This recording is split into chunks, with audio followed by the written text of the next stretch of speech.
Welcome to the Gen Z Stoic Podcast, where every week we strive to lead younger generations on a path to virtue through the insight of Stoic teachings and personal stories from our lives as Gen Z Stoics.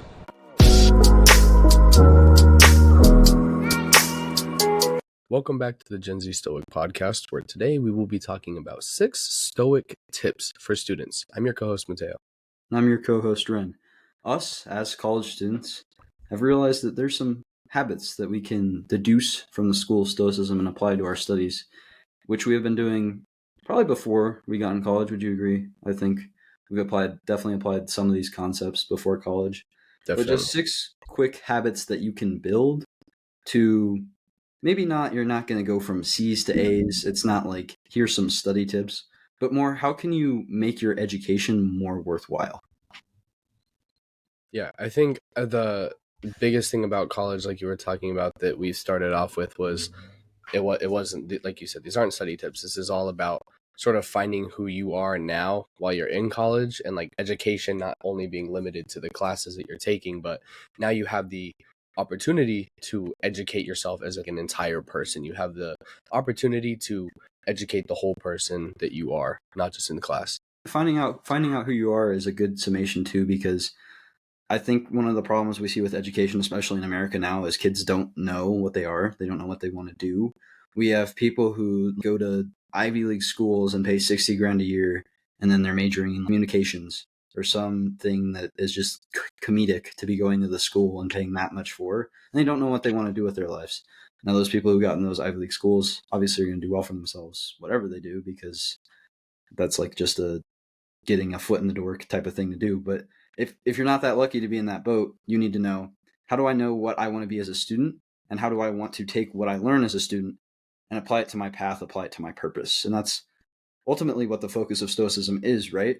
With that being said, the first tip, prioritize learning outside of the classroom.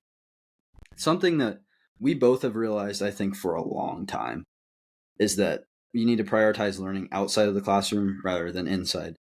We've had our fair amount of chats and texts and talks about the education system, and like you said, being a conspiracy theorist, there's nothing wrong with that, because I think the biggest part about learning outside the classroom for me is that you should always be seeking to learn something.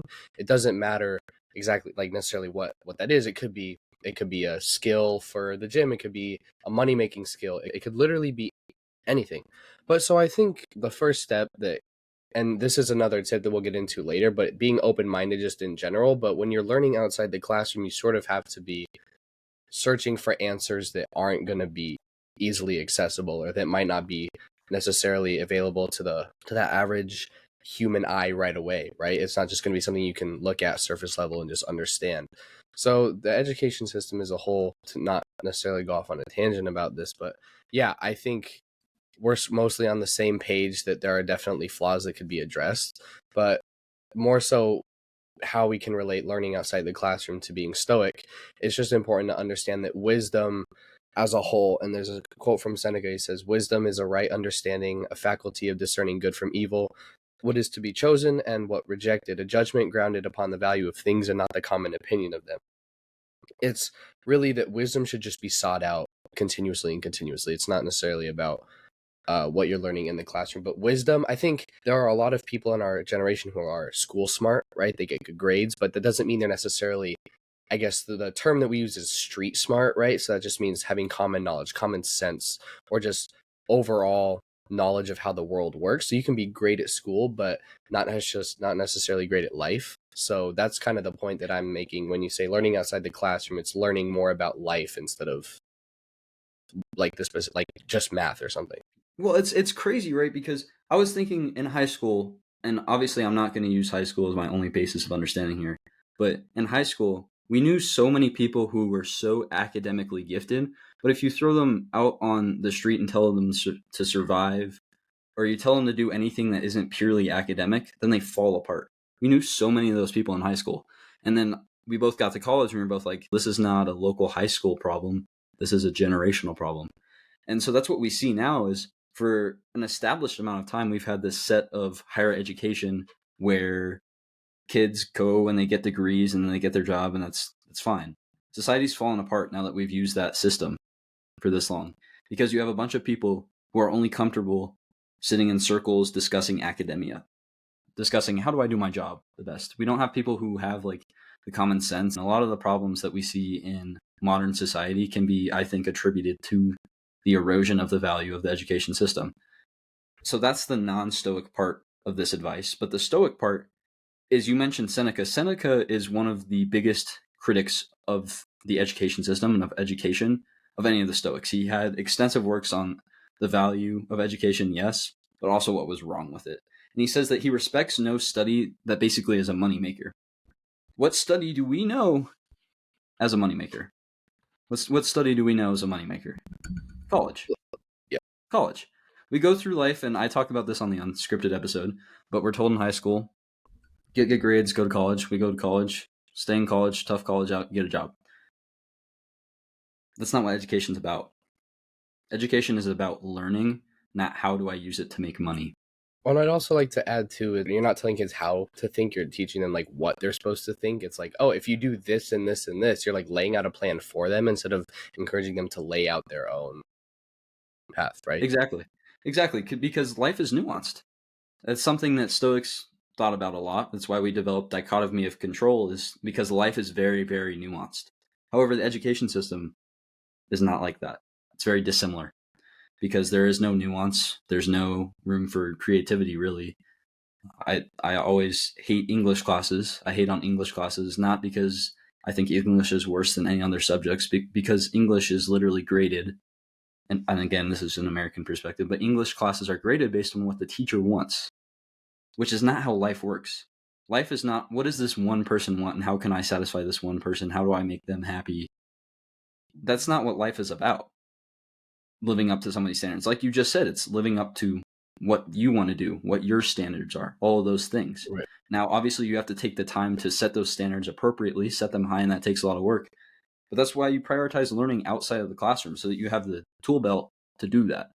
Because academia wants you to have your tool belt filled of academic papers that are meaningless. Some professor can pat you on the back and say, hey, good paper. That doesn't do anything. It does absolutely nothing. Instead of sitting here writing papers, theorizing all those things, go out and do stuff. Marcus Aurelius says, don't argue about what being a good man is, go be one. And I think it's actually an apt comparison for education. Education system tells you this is like the one way to think about things, go do it. And so we'll argue at times about what that one way should be.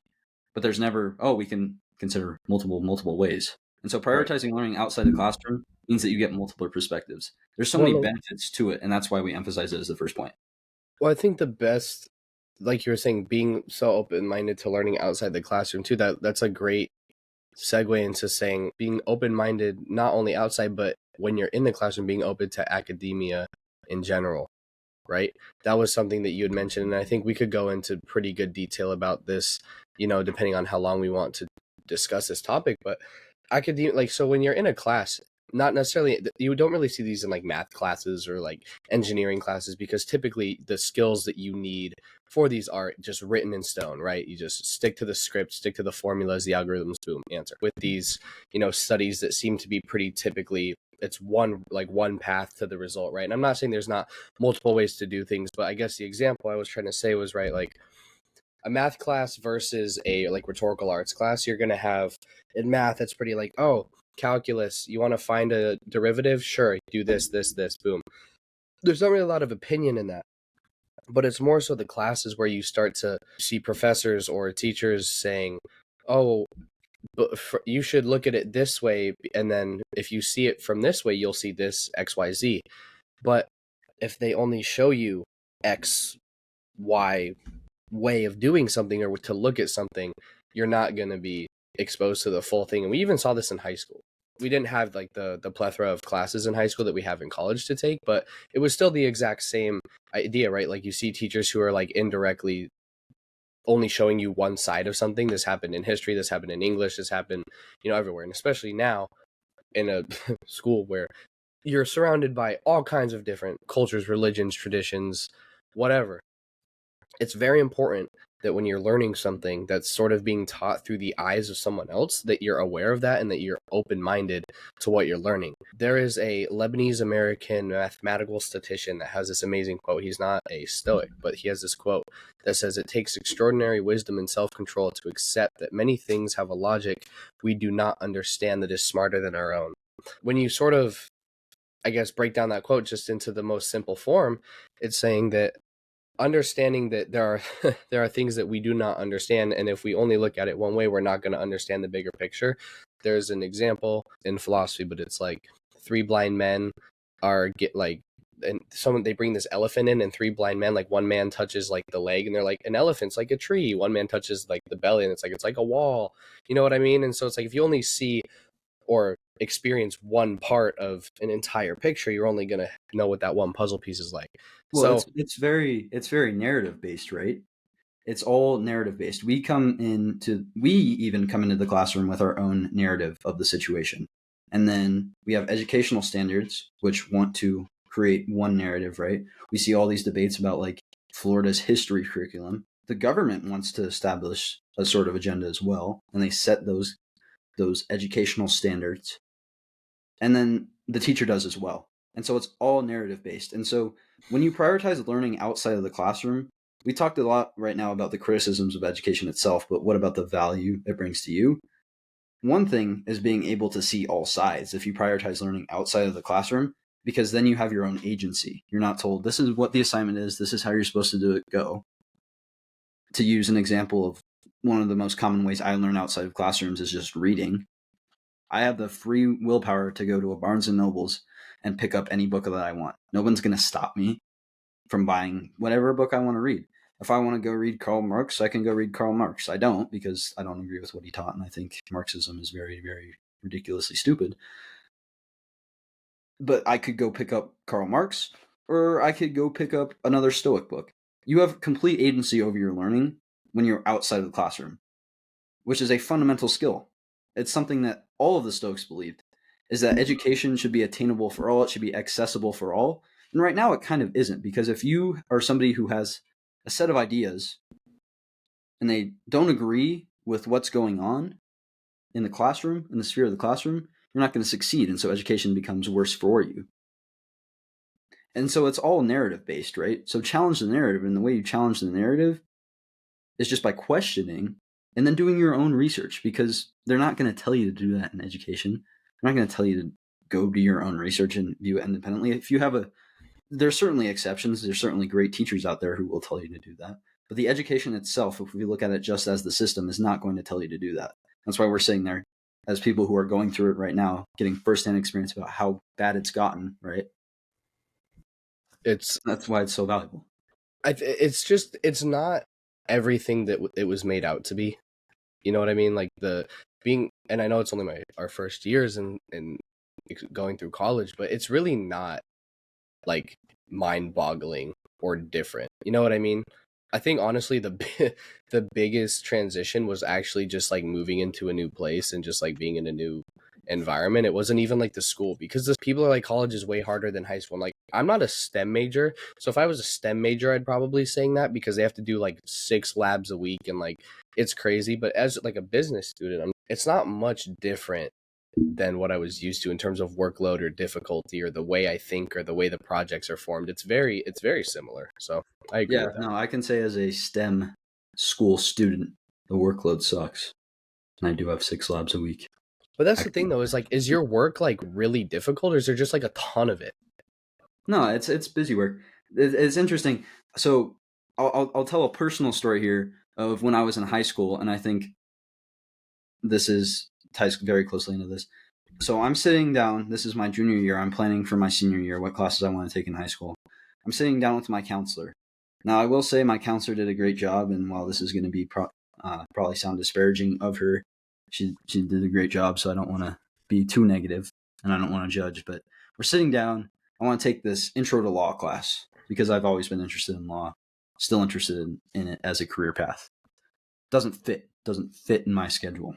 And so we go through this rigmarole of like 4 classes that do fit, don't fit. I want to take them, don't want to take them, blah, blah, blah. And then finally we sit down, she stops and she says, You know, Ren, sometimes you just have to accept that you have to take classes you don't like.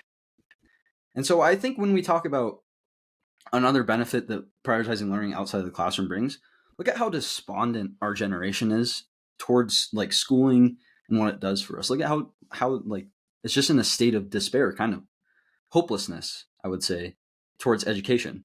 And that kind of sentiment, sometimes you have to take classes you don't want to, is why. And so for me, you said that you thought it'd be different. I thought it'd be different because I thought it wouldn't be like that. And now we're taking gen eds, so it is different. Once we get to our major specific classes, I think this isn't going to be as true. But that reality still exists all throughout college, all throughout higher education. Yeah, Even in 100%. classes you don't want to take or you do want to take, right? There's content where it's not even applicable to the class description, right? Like I'll use an example that I've heard about recently. You take an intro to entrepreneurship class, right? So it's entrepreneurship, basic level. And then some professor decides, let's put a spin on it by only doing social issues. I'm not going to comment on, the beliefs around that, but it's just stuff like that where it's all like biased. It's not built for you, it's built for the people who built the system. So if you want to get outside of that system that's going to turn you into a modern factory worker, the way you do that is prioritizing learning outside of the classroom. And the more you seek wisdom and knowledge outside the classroom, the more you're going to see how much you're like lacking in school as well. That was sort of the eye opener, is like you see how much more there is to the world than just what you're being taught. I feel like if you just were stuck strictly in a school system and you just did every single assignment perfectly on time, never went outside your boundaries, sort of stayed in your own lane, you just wouldn't be a very intelligent person when it comes to like how the world works overall.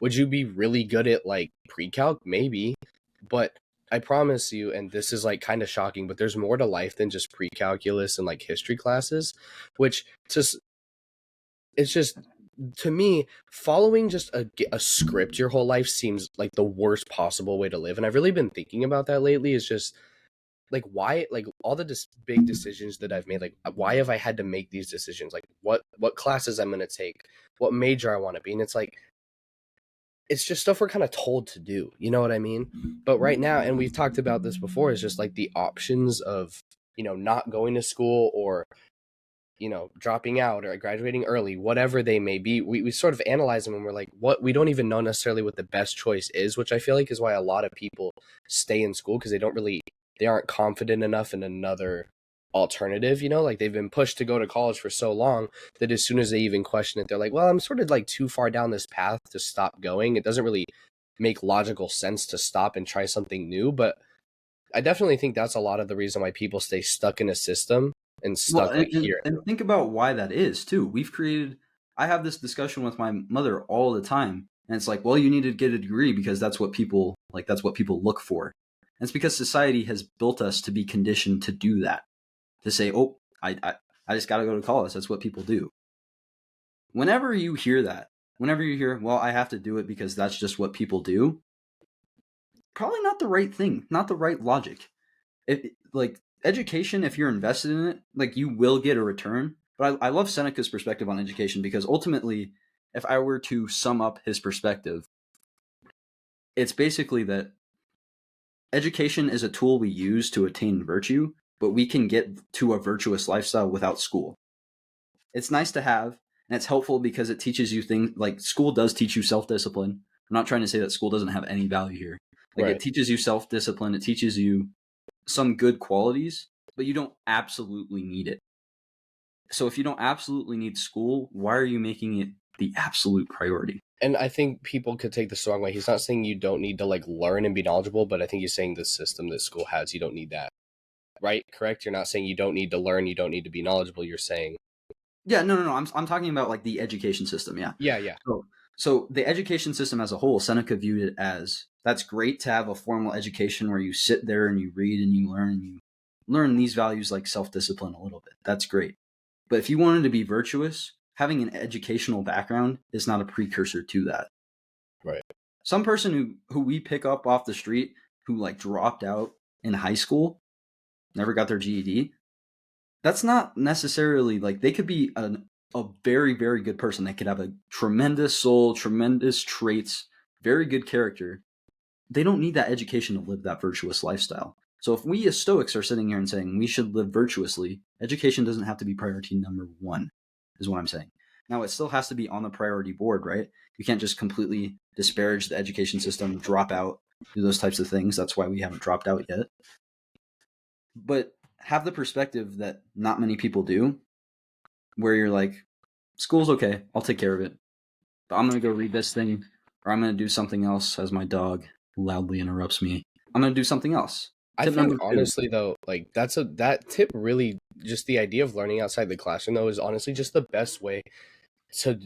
We could honestly just continue most of the episode just on like the importance of learning outside the classroom, because really there's so many different topics that you could cover, and that the overarching idea of learning outside the classroom, there's many other points like within that we could talk about. But the last thing I want to say about, just, there are so many people that we take worth away, and we're like, oh well, they dropped out of school, therefore they're not credible, like it's risky, like this person's probably lying to you. It's like, okay, well, look at the results that they've achieved, right? The reason that we don't say that, I mean, didn't Zuck drop out, or no, who dropped out? Was it A lot of them did. A lot of a, people. a lot of a A lot lot of of these really big multi-billion-dollar companies, the CEOs dropped out, man. But we're not here saying, oh, but this is because they're at the top. They're at companies who like run the world, right? So unless you're like basically the very, very top, people are going to take credit away from you because you don't have a diploma or a degree. And it's like, so we, like you said, as a society, we've conditioned people to think that unless you didn't earn that piece of paper, you're not credible, you're not genuine, you're not serious, you're lying, or you like cheated some way, or you're just not, you're not reliable. It's not a good way to live your life, which that's why it's very uncomfortable to sort of learn from someone who's like, oh yeah, like I did it my own way, because we're like, oh well, they didn't do it the way everyone else did it. You It's know what all I mean? it's all conditioning based. And one of the biggest skills that Stoics emphasized was constantly learning. Seneca said, like, as long as you're alive, learn how to live. The way that you build that skill is by starting when you're 8 or when you're 7. Like, you start that skill as soon as possible, because it takes a lot of time, it takes a lot of practice to always constantly be learning. If you look at college now and people who graduate college, like I said, they're conditioned. They go through high school, they say, oh, I have to go to college now. They go through college, they get that degree, that piece of paper that apparently tells the world, hey, this person has some value. It's crazy. But they get this, and then they have their job, and they're done learning. They're done learning how to be a better person. And they stay stagnant. They're like, well, how do I get this promotion? The promotion is not equal, how do I become a better person? It's just, how do I become better at this job? And so when you were talking, you were reminding me of just this idea that these people with this mindset of prioritizing the education system get this 9-to-5 job, and they feel comfortable in that security that doing all these stupid things that the education system requires gets them that piece of paper that means job security. A, doesn't mean job security anymore. Go look at the statistics on that. But B, is your life really fulfilling just because you can say that you hold down a 9-to-5 job? For me personally, I would much rather say that I'm homeless, but I get to live with my dog, I'm emotionally fulfilled somehow, than to say, oh, look at this, I have this piece of paper that means that I can have a 9-to-5 job. Woo. Like, come on now. That's where we're at in a society is, yes, we've been conditioned to think that this degree means everything, and that you need to prioritize the classroom 100% when you're in it. But that's not the reality. You want to live a fulfilled life, and you want to be a lifelong student instead of just a student when society tells you need to be one, then you need to prioritize learning outside of the classroom. I agree, and I have nothing to object there. I fully agree, and I've sort of like recently been leaning towards a lifestyle of like I sort of see the appeal of like moving into the woods with like your dog and your family, and just like living off nature, and just like being emotionally fulfilled with your family, not even, giving a toss about money at all. And I'm just like, I honestly see the appeal. That seems amazing. Yeah, I've been there for like 3 years. I've been there for about 3 years. Yeah, there's a part of me that's always like, but that would just be really peaceful. You know what I mean? Just to live and not have to worry about all these societal expectations. Like, unfortunately, you have to be financially free to achieve any sort of freedom in your life. You know what I mean? So it's like, that's sort of the reason why that we're sort of going for money, but I don't know. That just seems like a really peaceful stoic life. I feel like that's what the Stoics would just love, is just living, man. You know what I mean? Not work. Yeah. Yeah, no, I agree. Anyway, Tip number 2, avoid procrastination. This one might seem hypocritical because we both definitely procrastinate. I almost said avoid procrastination as much as possible, but I wanted to shorten it. But obviously, we just did a Stoic reading. One of the first Stoic readings was, how do you use your time? We waste so much time. And it's kind of the same thing as when we were talking about decisions. You waste time with indecision, not being sure what to do. Similarly with procrastination, especially with school, you say, oh, I have this paper done. I have this paper due. Oh, but that sucks. I don't want to do it. Fair enough. I don't want to do my papers either. Very reasonable opinion. Just get it done. And now that's like the most basic tip you can have. But for Stoics who really prioritize the concept of memento mori and not wasting your time, not wasting your days, just get the assignment done so you can go do things that actually matter, things that are yeah. actually purposeful. Yeah. Like There's if not go I ahead. was just gonna say there's not really much to say about procrastination other than just don't procrastinate. Like there's really no way to be like, oh, if you count down from 3 and then do it, like you could say whatever you want.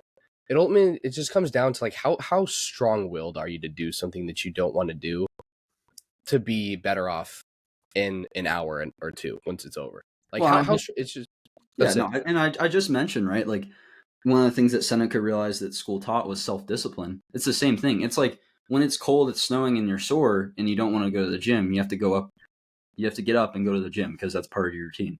Same thing, you have a 5-page paper due on something you could not care about whatsoever. Suck it up. I'm like, it sucks, but you have to get through it. And the longer that you wait to do it, both the quality of whatever you're doing instead diminishes because you're thinking about the paper still, and the quality of your work diminishes. So if I'm giving like a reason besides just the, hey, suck it up and do it, it's that is when you Right. procrastinate, both the quality of your work for school and the quality of whatever activity you're doing for your lifestyle diminish. And so tip number 3 that we'll talk about is building relationships. And I think outside of, like you said, like the motivation thing, building friendships, like we've talked about what a good friend is, building friendships that are kind of accountability barometers, where it's not like, I don't want friends who are saying, hey, let's not do this paper, let's do these things that aren't school. You do need friends like that. You do need people who can pull you out of the kind of academia standard. But you also need friends who say, hey, we're going to sit down, and let's crank out some homework. Are those friends nerds? Are they going to get called nerds? Sure, but it doesn't matter. Because when you're in college, right, you have to do college at some point. Mind blowing. When you're in education, I know we just spent 30 minutes talking about how much education is diminished in value and how much it sucks and the criticisms, but if you're here, you might as well invest in it, and you're actively not doing that when you procrastinate. Well, and if your reason for procrastinating too is wrong, like there could be like, I don't know, there's like, you can make as many excuses as you want to not do something, but at the end of the day, it has to get done. So it doesn't really matter, like, if you have another priority to choose over it, like, oh, I can't work on my essay right now, I have to lift. Well, then at some point, if you keep saying, oh, but I have to do this first, it all just becomes an excuse. It doesn't matter, like, what your obligations are. If you have something on your to-do list, it needs to get done at some point by the deadline in which you set it for.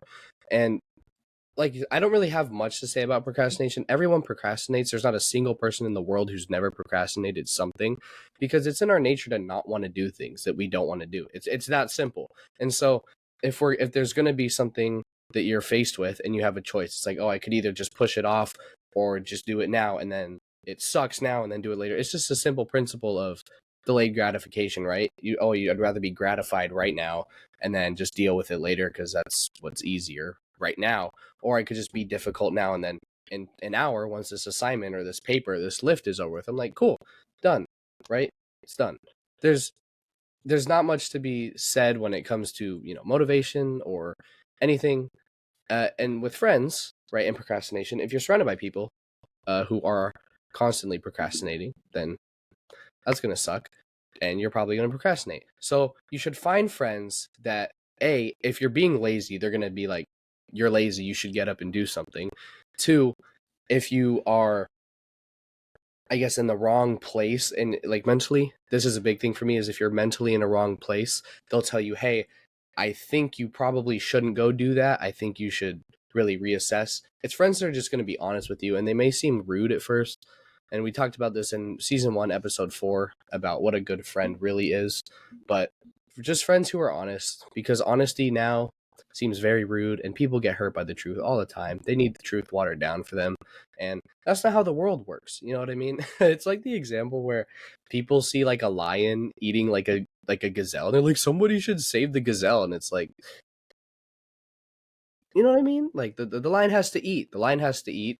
That's the way things go. The truth is gonna suck at some point, but if you never hear it, then you're gonna be living a lie. That's how the world works. Yeah, or you can be an insecure person who surrounds himself with insecure people, and you just are all in a constant like circle interaction of just lies and backstabbing. So it's really your choice. Yeah, we talked a lot about friendships and all of that, so we don't need to fully discuss that. But if that tip, building relationships, just build relationships with people who are in a similar headspace as you are, a similar mindset. Because you don't want just like you don't want somebody who's procrastinating all the time. You don't want somebody who's like, oh, look at this cool academic paper. Let's do school all the time. Wow. Like you don't want somebody like that. That was good. That was really good. That person's lame. Not just like nerd wise, but once they're not in the confines of school, they're not going to have any substance behind them. So just find those relationships. And I think an important aspect of that is kind of the mentorship mentoree dynamic. We talked about, I forget, it's been a while, but we talked about how Stoics, especially Seneca, emphasize like in life, you need to find somebody who you can model yourself after, and then you also need to teach somebody. And it's just like study tips, right? Like one of the best ways to study is teaching the concept to somebody else. Now apply that, but just like life, simple life, and like purpose, values, morality, ethics. Yes, you establish those things yourself, but you need a good role model to constantly compare yourself to and to hold yourself accountable. And in the same way, once you kind of get to that comfortable place, you can find somebody who you can do the same process for. And that leads to a much more enriched life. And the crazy thing is, I go to a campus that's very, very, very small, and yet it's so incredibly diverse that the cliche of college is true. Like you'll find people who have the same mindset you do. It takes effort, it takes time, it takes some work, but there are people out there on that campus. You can't go to a campus, even if it's small like mine and it's 10,000 people. That's 10,000 people. That's a lot. You're going to be very hard pressed to not find one similar person in that group. So, Yep. if you're a high school student listening to this and you're like, well, nobody in my town is like this, I don't have those relationships, just wait till college, because I'm sure people are telling people that age, hey, like there are going to be people for you there. It's absolutely true. And so that's why it's such a beauty to be here. That's one aspect that's very good about going to college. And it's a very important tip is if you want to survive this, you want to get out of this rat race that is the education system with some value, find some friends, build some relationships. And also, that's what the beauty. And as much as we're going to hate on social media, if you don't have friends in your town, I mean, there's plenty of people online who I get. There's like communities online that are healthy, that are like, oh, this is the Stoic community. It's like 300-400 members, right? And then you can get in like a Discord or something, and at least you have that. You have tools online. And as much as we hate on social media, We were literally on the Stoicism like Reddit page before we started this episode. yeah, And that's exactly. like, while we're on there, there's 350 active members. So not saying you have to be like 100% invested in Stoicism, that's your mindset. But if you're listening to this, right, there's so many of those resources, as my dog interrupts me again, where it's just easily available. So you're right, like that's an advantage of social media. Right. And to go to the next point, I think, like you were mentioning, you need someone who's going to teach you, and you also need to be the teacher of someone. Is don't be a know-it-all, right? So you don't want a teacher who is a know-it-all, who's like, oh no, this is the only way, I know this and this and this, I am sure that this is correct and this is wrong, blah blah blah blah blah. There is a great quote that says it is impossible to learn that which you think you already know. That's about as basic as it's going to get, right? But let's really look at that quote. Oh, and by the way, that is from Epictetus. Let me just put that out there. Epictetus really has it going on here. Big thing here is ego, right? If we really look at why people are know-it-alls, it's because their ego is telling them, hey, you are just freaking amazing. You know, like you have put so much work into this one area that everywhere else you just are on top. Like you deserve everything. You deserve this. You should be, you know, listened to. People should never oppose anything you say because you are Jesus Christ, our Savior, basically. Which that's to an extreme, right? But there are people who really think like that, who are like, my opinion is the only correct opinion because X, Y, and Z are true. And not gonna name drop here, but so I have a great philosophy teacher this semester, and like we were talking about this, the antithesis of philosophy is being closed-minded. And the first thing that hit me when I walked into this philosophy class is she goes, my way is like the way, basically, to sum it up. She was like, what I think about this, you should all follow my path and what my beliefs on this. So anyway, going back to what I was saying is when you're a know-it-all, one, you're going to restrict yourself from learning anything new. And as we all know, as we talked about seeking knowledge outside the classroom, if you're a know-it-all, you're not actually going to learn anything because you're just going to assume that everything that's being taught to you is common knowledge. You already know it. You're going to skip over it. You're going to skim it, or you're just going to ignore it, you know, whatsoever. These preconceived notions, I would say, that we have of ourselves, and the reason that someone would be a know-it-all is, one, it's lazy, right? We want to be lazy. We don't want to necessarily put in the work to learn a lot of things. And so if we even have just the slightest, maybe like a guess of an idea of what something might be about, we're going to say, oh, I already know about that. Like, I don't need to learn it. And also, if you're if you're a teacher, right, and you're a know-it-all and you're teaching someone through the lens of, I know everything. If you have any questions, the only person or place you can go to ask those questions is me. You're completely restricting your students' ability to learn as well. So not only are you hindering your own ability to learn, but the people you'd be teaching also, and the people around you, aren't going to be doing any better.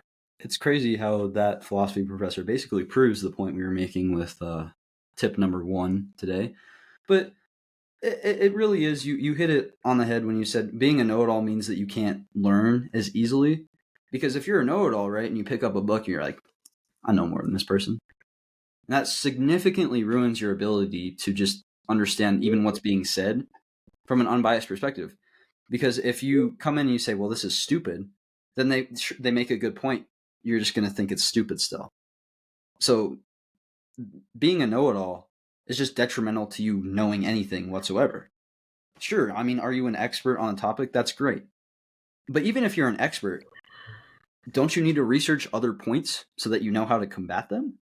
Like, even if you're appealing to somebody who's a narcissist and, like you said, has the God complex, you should be able to defend your opinions. And the only way that you're able to do that is treating opinions, which, sure, maybe you think they're dumb, as something that's worth reading, something that's worth hearing, something that's worth researching a little bit. Like, I made the point a little bit ago about Karl Marx, how I never read Karl Marx, or I don't commonly read Karl Marx, and I don't believe in Marxism, and I think it's a very, very flawed ideology.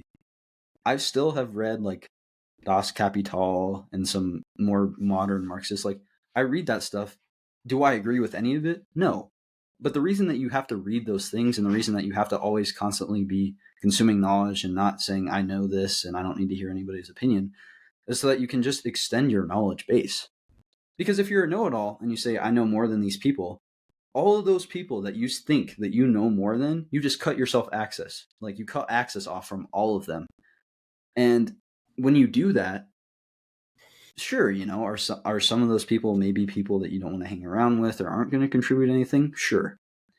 But say you go into a classroom, right? It's 30 people and you say, well, I know more than these people. I don't need to pay attention.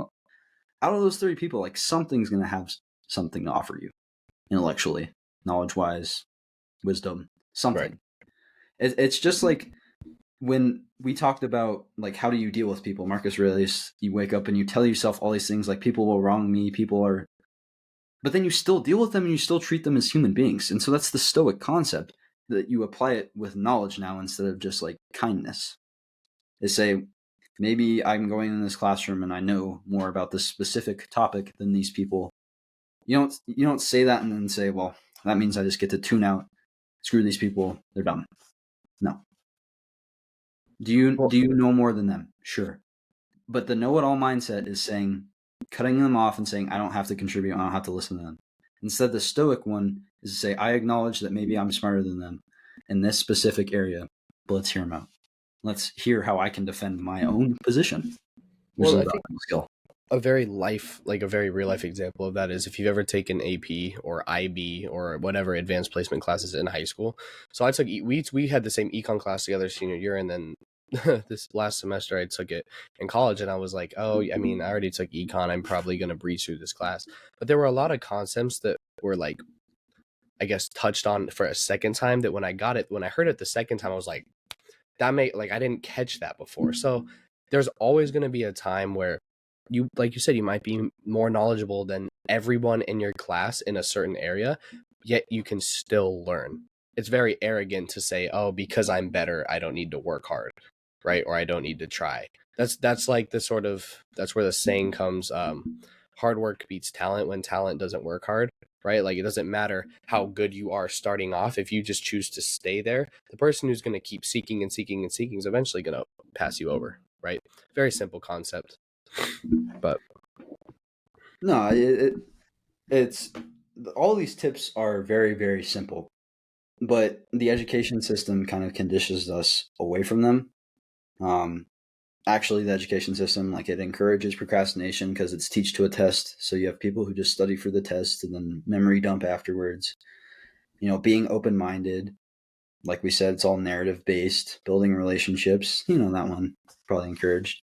Know it all, it's exemplified by the people we're supposed to be learning from, as with your example. And so, what it all boils down to is making it a personal journey for yourself instead of you fitting into the system. And that leads to the last point that I want to make today, which is, when you're looking at school and you're analyzing what do you want to be as a student, fit school into your lifestyle. And what I mean by that is, right, if you're living under your parents' roof, obviously they're going to make you go to school. Good for them. They should do that. That's what a parent's role is. But fit school within your lifestyle. So have a routine around school. Have, like, your morning routine. We've talked about this so much, about how much routine matters. Developing a good morning routine, developing a good evening routine. But don't change those routines that work for you because of school. Change how you approach school to fit within those routines, is what I mean. right. And you'll notice much more success as a student. It's actually kind of counterintuitive. If you cut off time that you used to use for school and apply it to your routine, your grades actually probably will improve because your discipline is improving. The healthy habits that you have right now, you're doing more of. And so you'll need less time for school because you can do it more effectively. So that's my last counterintuitive tip for Right. today's episode. And to just back it up and reinforce that, I would agree. I've told many people, I feel like I'm kind of doing school on the side out here. Like, I'm like on a big self-discovery journey, and school is just kind of something I have to do every day that's like taking up time out of my self-discovery journey almost. You know what I mean? It's sort of like a side thing, which, don't get me wrong, it's very important, right? What we're doing here academically, right? It's important to gain knowledge and be educated and stuff. And Wink, wink, nod, no, nod. Yeah, I'm just kidding. yeah, I'm just kidding. yeah. But um no, it's like, what you do, everything that you do, you should take seriously. That's the Stoic way to approach things. Is every single task that you're given throughout the day, right? Concentrated on it like a Roman. Do your best at it, even if you hate it. Challenge yourself to do your best. But to reinforce your point, yes, your like in the point that you made about how someone could be like, have a great soul, great personality, and not necessarily have a GED or a diploma, that sort of proves that you don't need education to be a good person, right? Focus on being a good person, and then you can sort of focus on, like you said, education. But and we're not saying education is bad. We're not saying knowledge is bad.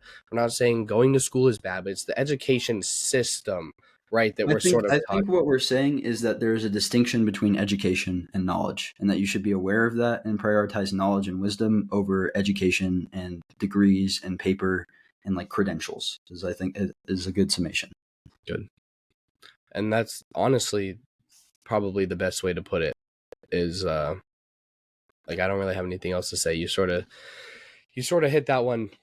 You sort of got the main points on that topic right there, that last tip. But so if you've made it this far, let us know if there are any other useful tips that you have as a student. If you are in college and you've listened this far, if there's anything that you feel like that we missed or could include.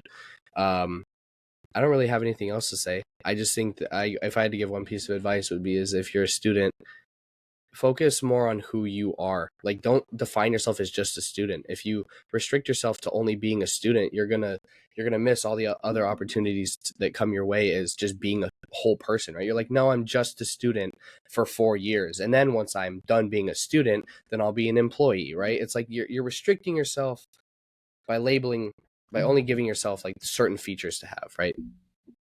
Labels, restricting your potential, season 1. So for my final like speech metaphor, society wants you to be like the modern factory worker. You go from point A to point B to point C to point D. You make a livable wage. You be happy with that, and it's done. Your life is over. Reject that. Reject the idea that education equals knowledge, education equals wisdom, a degree means that this person's smart. Reject all of that notion that society holds. Instead, pair education and knowledge because they are separate. And the way you do that is you prioritize learning outside of the classroom. You avoid procrastination. You be open-minded whenever you are in a classroom setting, open-minded to any of the ideas. You build relationships. You aren't a know-it-all. And you fit school within your lifestyle instead of building your lifestyle around how school is. Don't let people make you feel guilty because you said, you know what? I'm not gonna do homework right now. I'm gonna go read some Seneca for 2 hours, which is probably what I'm gonna do right now after I get done with this episode. But don't let people make you feel guilty for that. Like you just said, let life teach you how to be a good person, and let education kind of be a tool on your tool belt in that journey. But education isn't that journey. Education isn't that end all be all. And I think those tips reflect that. I think that's something the Stoics would also agree with. Like you said, if you've made it this far, let us know if we missed anything. Also, let us know if you'd like us to talk more about the education system because it's like one of our favorite topics, obviously, which is why this is a 55-minute episode right now. If you want us to go deeper into the education system, let us know and we will go deeper into the education system. With that being said, this has been this week's episode of the Gen Z Stoic. Thank you for listening as always, and we will see you next time.